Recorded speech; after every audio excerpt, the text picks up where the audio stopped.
Assalamualaikum warahmatullahi wabarakatuh. Kembali lagi dengan Bu Pipi di sini di pelajaran gambar teknik otomotif untuk jurusan TKR. Nah, di pelajaran kali ini kita akan pelajari mengenai garis-garis dalam gambar teknik. Nah, kita akan belajar apa aja sih di garis-garis dalam gambar teknik. Nanti kita belajar dari bentuknya garis, kemudian fungsinya. Nah, nanti kita belajar itu dulu, bentuk dan fungsi dari masing-masing garis yang digunakan dalam gambar teknik. Nah, simak terus video ini sampai selesai, kemudian silakan dicatat materinya. Kalian siapkan alat tulis untuk mencatat, kalian catat di buku catatan ya. Kemudian dikerjakan untuk latihan soalnya atau tugasnya. Ibu berikan waktu 1 minggu selama mengerjakan. Jadi tenggat waktunya nanti sampai Kamis minggu depan. Silakan simak video ini sampai selesai. Selamat belajar. Sebelum kita menganalisis garis-garis gambar teknik, kita harus tahu dulu apa itu pengertian dari garis gambar teknik. Garis gambar teknik adalah sebuah goresan lengkungan lurus yang dihubungkan dari satu titik ke titik yang lain. Selanjutnya, untuk bentuk dan fungsi garis, kalian bisa lihat tabel yang ada di samping dan dicatat ya, ataupun di print juga nggak masalah. Sebelumnya anak-anak boleh mendownload modulnya, boleh di-download, terus kemudian kalian print atau dicatat aja nggak apa-apa. Nah, ini untuk contohnya. Contoh untuk pembuatan tugasnya, contohnya seperti ini. Ini juga sebenarnya ada di modul kalian yang di halaman belakang, 2 halaman belakang. Ibu jelaskan dulu untuk penggunaan dari garisnya. Ada beberapa kode garis, ada ibu beri kode garisnya dari A sampai dengan A, B, C, D, E, F, G, H, I, J, K, L, O. Nah, garis-garis itu.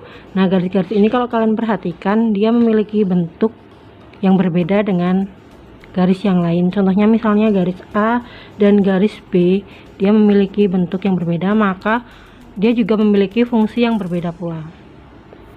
Nah, perhatikan untuk garis yang A.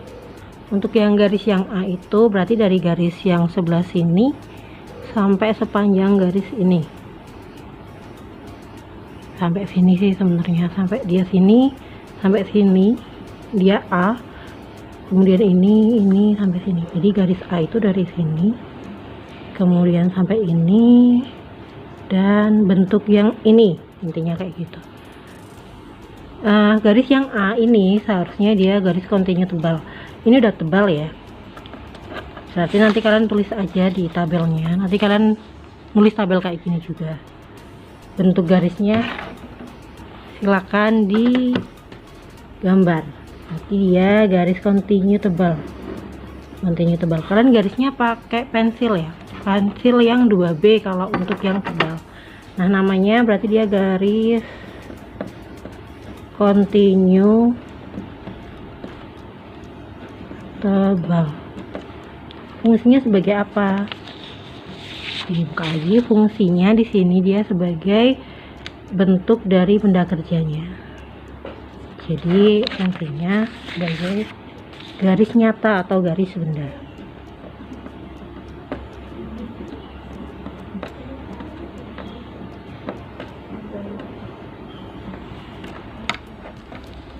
Garis nyata atau garis benda. Ini yang B, ibu ganti pensil ya. Selanjutnya yang B ini berarti dia arsiran dari sini sampai dengan sini. Tapi bagian yang hanya diarsir tok, berarti bagian yang ini dengan yang sini. Nah, untuk arsir sendiri kita akan menggunakan garis kontinu tipis. Sebenarnya garis kontinu tipis ini ya sebenarnya, tapi karena dia cetakannya seperti ini ya enggak apa-apa deh. Yang penting kita tahu kalau ini garis kontinu tipis. Maka di tabelnya ditulis di sini, di tabel kalian tulis namanya garis kontinu tipis. fungsinya sebagai garis arsir.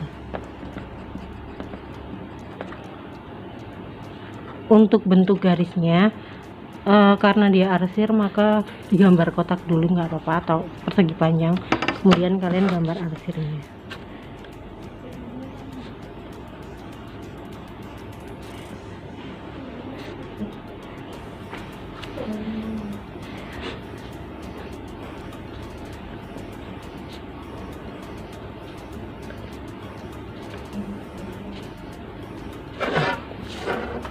Gini ya.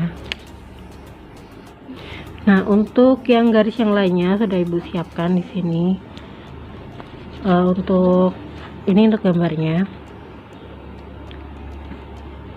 Nah, untuk tabelnya di sini sudah ibu siapkan dari A hingga K. Akan ibu jelaskan dari K dulu ya. Untuk yang K itu dari garis yang ini sampai sini dia sebagai garis ukur untuk ukuran dari bendanya ini. Jadi dia lebarnya berapa gitu. Kalau garis ukur biasanya ada tulisannya berapa, misalnya dia 50 mili misalnya. Misalkan kayak gitu. Tulisnya kayak gitu. Nah, sebagai garis ukur biasanya ada tandanya anak panah di masing-masing ujungnya. Nah, untuk yang J dia garis kontinu tipis, yang J ini sebenarnya tipis ya, bendanya itu dari sini sampai sini tok, Nah, untuk yang garis ini karena dia ada garis lintasan yang sebelah sini lintasannya, jadi bendanya ini tuh dia tuh bisa bergerak dari sini kemudian dia bergerak ke sini kayak gitu, dia bisa gerak gitu. Makanya ada garis lintasan untuk yang H. Garis lintasan nanti menggunakan garis gores bertitik, tapi yang tipis, garis yang tipis ya, karena ini cetakannya kayak gini jadi tebal tipisnya tidak terlalu terlihat. Kemudian yang I dia juga sebagai garis batas kedudukan benda yang bergerak, berarti artinya dari sini yang F ini kemudian dia bergerak seperti yang tadi udah ibu katakan. Maka untuk garis bantunya dari sini sampai. Nah, selanjutnya untuk yang garis yang G, jadi sini itu dia bendanya antara tampak depan sama belakangnya itu berarti dia beda. Untuk tampak belakangnya kemungkinan dia lebih kecil daripada tampak depannya, sehingga karena dia lebih kecil maka dia kan terhalang. Kalau dilihat dari depan kan dia terhalang, maka ditulis dengan digambar dengan garis kontinu, garis gores tipis. Jadi dia garis gores itu seperti ini, garis yang putus-putus gitu loh. Nah, dari sini berarti artinya dari sini sampai ke sini dia terhalang oleh benda yang ada, bidang yang ada di depan.